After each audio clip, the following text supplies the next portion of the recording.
Hi, I'm Matthew Tompkins with a tutorial for the Creative Cow. This time I was going to look at creating liquid effects within After Effects, specifically paint or ink style droplets.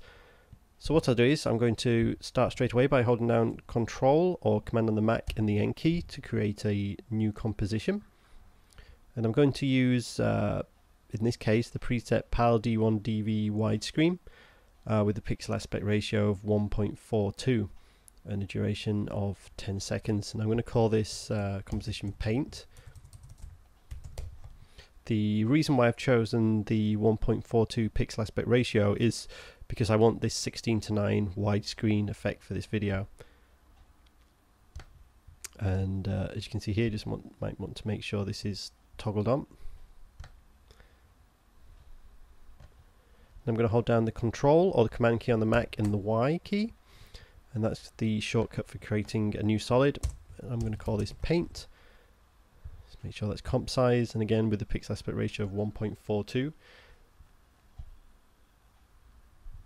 I'm going to come here to Effect, Simulation, and I'm going to choose Particle World. And if I scribble on my timeline here, I can see that we have our particles coming out of the default settings in this kind of fountain type effect, which isn't what we're looking for here. So I'm going to first of all turn off this GUI as well, we also see with this grid and the cube here. So what I'll do is I'll start by altering the birth rate here. So I'll add a keyframe at the beginning, and I shall increase this to 5. Then if I press the U key on my paint layer and drag this to about 1.5 seconds, then holding down the Shift key, I'm going to snap onto this keyframe here, and then if we're going to frame in advance, I'm then going to switch the birth rate off to 0. And now for the duration, I'm going to want to change the length of this solid here. So if you don't have this duration column available, just right click here, come down to columns and just make sure there's a check by duration. I'm going to click on duration, and I'm just going to lengthen this solid up to 120%, and then I'm just going to drag this over to the left. Just make sure that keyframe where the particle birthing ends, just about there. And the longevity I want to change now up to about 17. As you can see, I've got my particles in the scene here, but they're falling out due to gravity. So if I come into the physics and I switch the gravity to 0.02, we can see now that particles are in the scene in this 3D space. I want to change the animation as well from explosive to something like 12. Add a little air resistance also. Maybe just increase the velocity too. Now if I come down to the camera settings here and I change the distance, we can see that we can interact with these particles in 3D space. I could also create my own camera, but in this case I'm going to stick with the camera built into the CC Particle World effect. So now I'm going to come up to the producer settings, and this basically determines the position where our particles are going to be emitted from. So the X, Y and Z values here, and also the radius or the size of the area these particles are being emitted from. So I'm just going to increase these out along the X, Y and Z. These settings I've chosen here should be fine for now. And if I come back to my distance, I'm just going to zoom through these particles a little, and what I might do is I'll just increase the Z radius here a little. fly into the middle of these. I'm going to come to my particle settings here, and I'm going to change the particle type from line to shaded sphere. And I'm going to choose the birth color. Let's pick this cyany blue for both of these.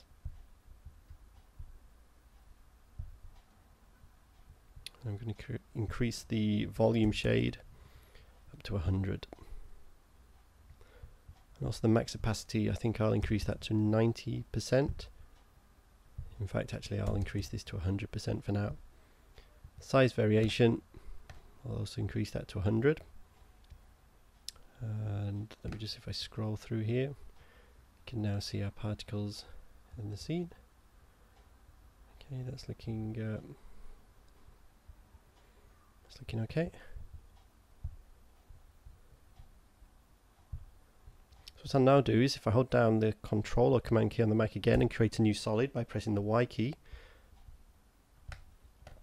I'm going to type in here colors, and then I'm going to drag this layer to the bottom of my composition, and with it still selected I'm going to come up to Effect, Generate, and it's just off to the left of the screen here, but I'm going to choose 4 color gradient.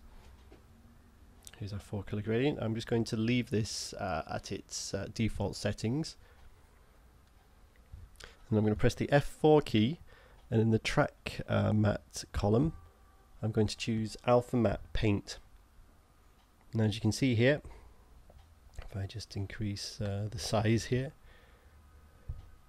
we can see now that our paint particles are creating a mask for our coloured background here. So now we can see we have this multicoloured particle effect here.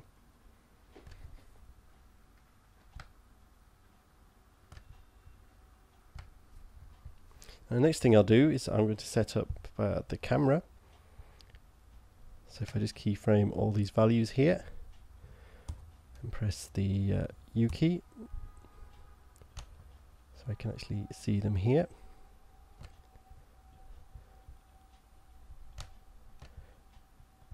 I'm going to, with the distance, I'm going to start, say around here with all my particles out of the shot. And then when we come to 10 seconds, I'm going to again create a new keyframe. And I'm just going to zoom through these particles here. So if I take a look, what we have here is that we're in front of the particles and then they fall past us or fall past the camera.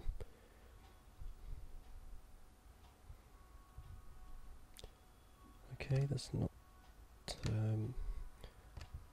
so bad. What I might do is I might just change the producer here. Just have a look at the radius.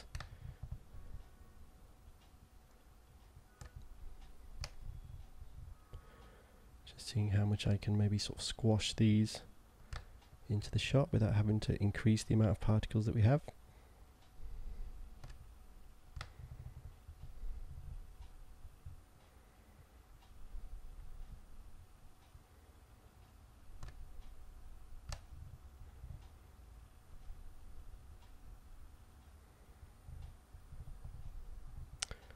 Okay, what I might also do, if I come to the camera here, I might also add a rotation on the Z axis here. I just want to encourage a little bit of motion here.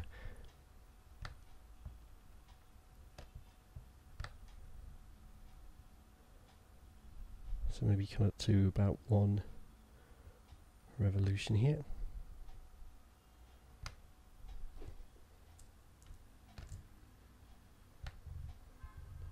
You can see our particles now fall past us and are also spinning as we go.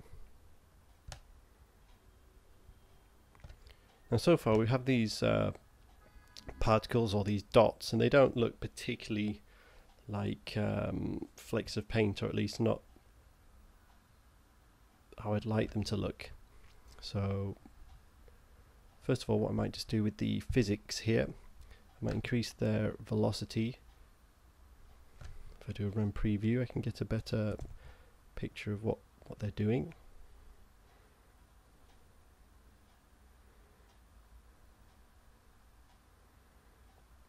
Okay, I'm generally happy with how they're moving. I'm going to create a layer, new and adjustment layer, and then on the adjustment layer I'm going to apply effect, blur and sharpen, and I want the CC vector blur. Now this, the amount, I might have to play around with a little. I'll begin by setting this to 14, just to add some ridge smoothness on this. Notice if I come back to my paint layer, if I come down to my particle, I'm going to also increase the size of the particles here, as they're looking a bit too small. So if I have the birth size to around 1, if I also increase the death size to around 1. Okay, we can now see, if I just come back to my adjustment layer and switch off the CC vector blur, I can now get a better picture of what happens once I apply this. We can see that the effects of applying this blur create an illusion of having this water or these particles interact with each other in the same way that liquids do, where we can see like the results of the viscosity and the surface tension here. Again, this is all an illusion, particularly just caused by the algorithm used by the vector blur. But as we can see when particles meet each other, there's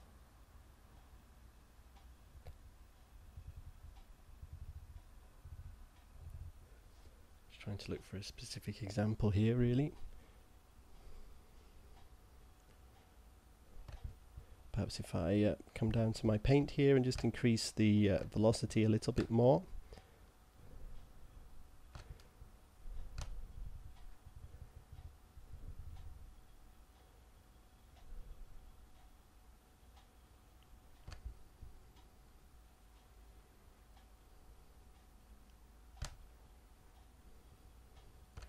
A little extra.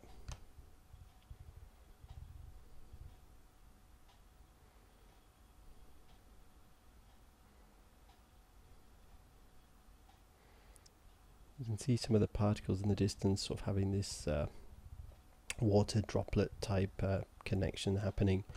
What I can also do, if I press the U key, I can increase the birth rate of the particles. I want to hide some of these controls that I don't actually want to appear, so holding down the Alt or Option key on the Mac, I can left click these with the Shift key also, and that will hide those from me.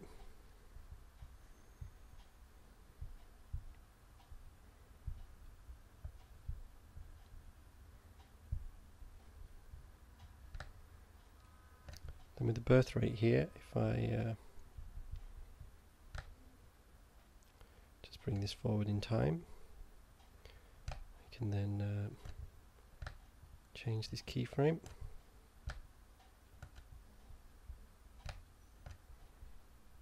I'm going to set this birth rate higher, up to perhaps 8.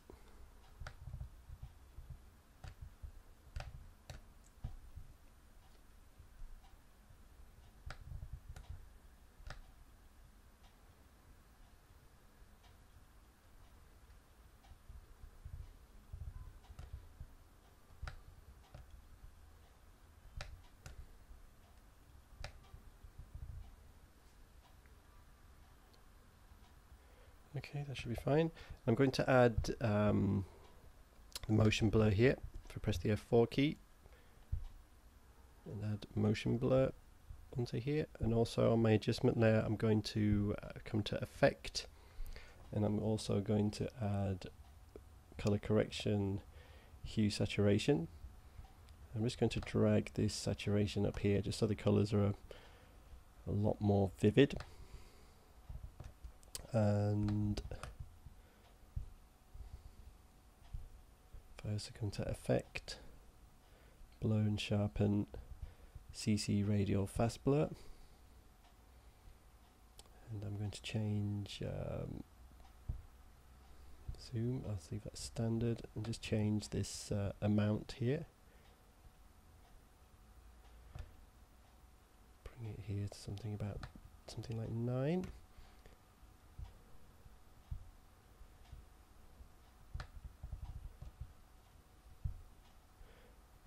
Now with these changes I'm going to highlight all these layers, and I'm going to hold down Control or Command on the Mac, Shift and C key to create a pre-comp, and I'm going to call this Paint Droplets. So you can see our paint droplets, and all in one composition now. And if I hold down Control, Command on the Mac and the Y key again, and create a new solid, this will be a white solid. I'm just going to call this BG for background, and again with the PAL widescreen pixel aspect ratio. And if I drag this underneath our particles, this can be our background, and then I'll come to Effect, Generate,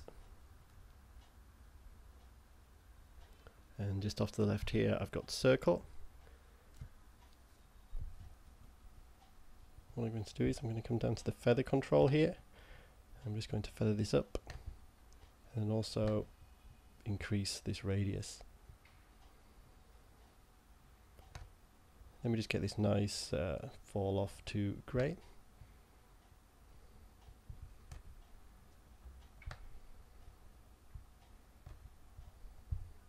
Now with our paint droplets, if I come to Effect, Color Correction, Curves, let's open this so I can see it a bit better.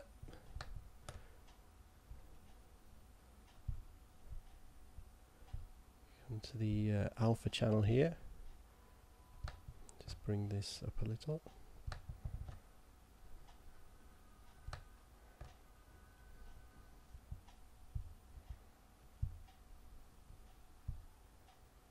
Okay, and then I'm also going to hold down Control and or Command on the Mac and the D key just to duplicate my paint droplet layer, and then I'm going to scale the bottom one, turn off the curves for this one.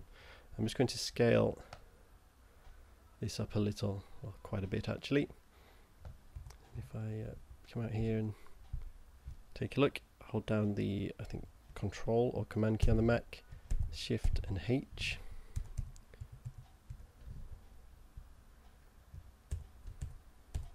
I can see this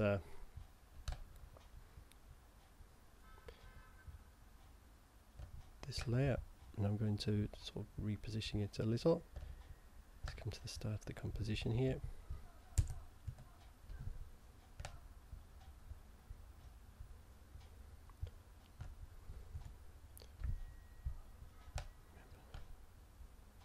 Perhaps just bring this a bit forwards in time. Again, increase the duration, just so that it's there for the rest of the scene.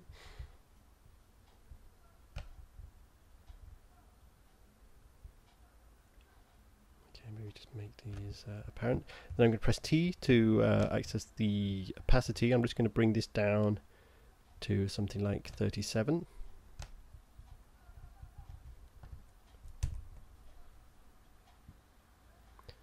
I'm just going to pause this whilst I do a RAM preview. Okay, that's rendered. Let's take a look at that now. As you can see, we've got our particles here flying past quite nicely, and the shadowing's not looking too bad. The particles here, as you can see, there's not so much interaction as I'd like, so we get more of an idea of a liquid effect. And as this is running over, I'm going to make it 2 parts. So please do come back in part 2 whilst we'll add the finishing touches to this and improve its presentation. Thank you. Bye bye.